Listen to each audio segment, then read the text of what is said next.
Hello and welcome to week number 7. We're almost there. My name is Andrea Lubick and today I will be making a ferrofluid mixture. So today to make our ferrofluid, we are using a few different ingredients. It's really simple to make. You only need an oil. Typically vegetable oil is used, but canola oil is the closest one that we have. I'm also going to be using Versa ink, MICR ink, which is just magnetic ink. It's black. The cap was already coming off, that's not good. And we're also going to be using a rare earth magnet. So this one is pretty charged already. If I hold it up to this, it's going to move with it already. It's already charged.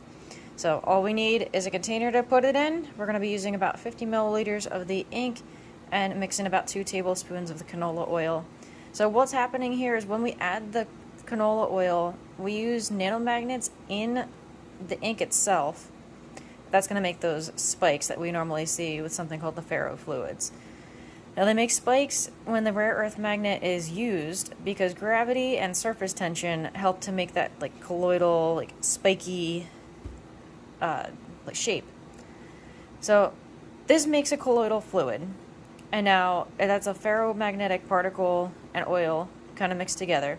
That makes a surfactant, and that is using van der Waals forces to stop those magnetic nanoparticles from just dispersing and aggregating into the solution.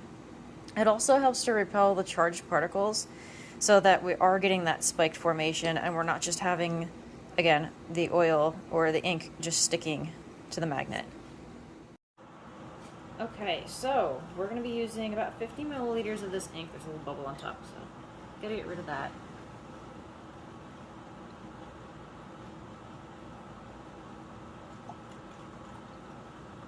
Alright, and we're going to be adding about 2 tablespoons of oil, and that's going to act as our surfactant here.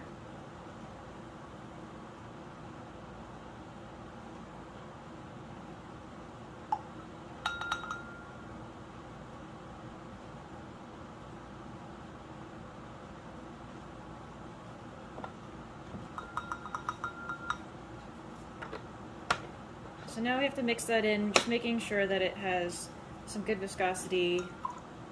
We don't want it too thin because it's not going to react the same.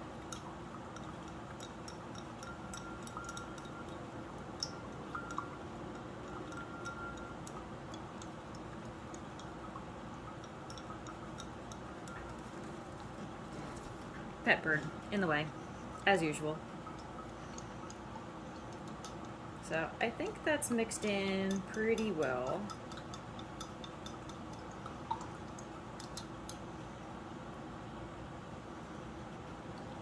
So we're going to tilt this on its side, and I'm going to bring the magnet right here. I have 1 spike, 2 spikes.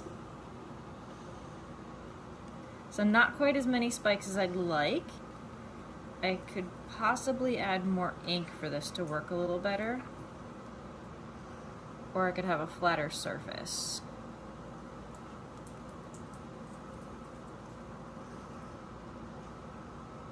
There we go. As it drips down a little bit, it's creating more of our little spikes.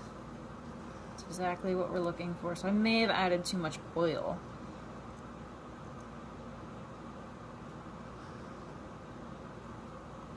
So this is really cool.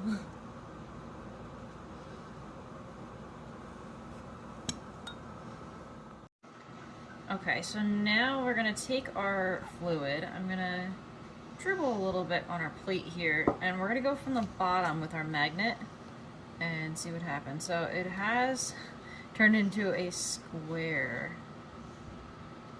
I think it is separating out a little bit. Let's see. Mix this a little better.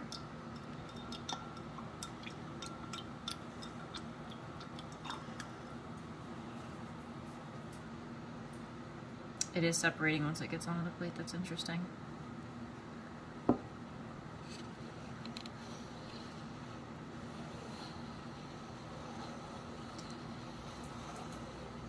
So no more spikes on the plate, but it is following the magnet itself. You can see the true path of the magnet.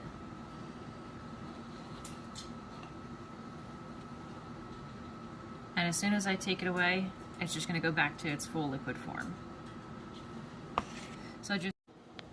So all of the experiments that we've done in this class thus far have been really interesting to do. This one has been one of my favorites, mostly because I've seen videos of ferrofluids and how spiky they can get. Unfortunately, mine was not as spiky as I would have liked, but that is okay because it did work while it was in its original container. Thank you.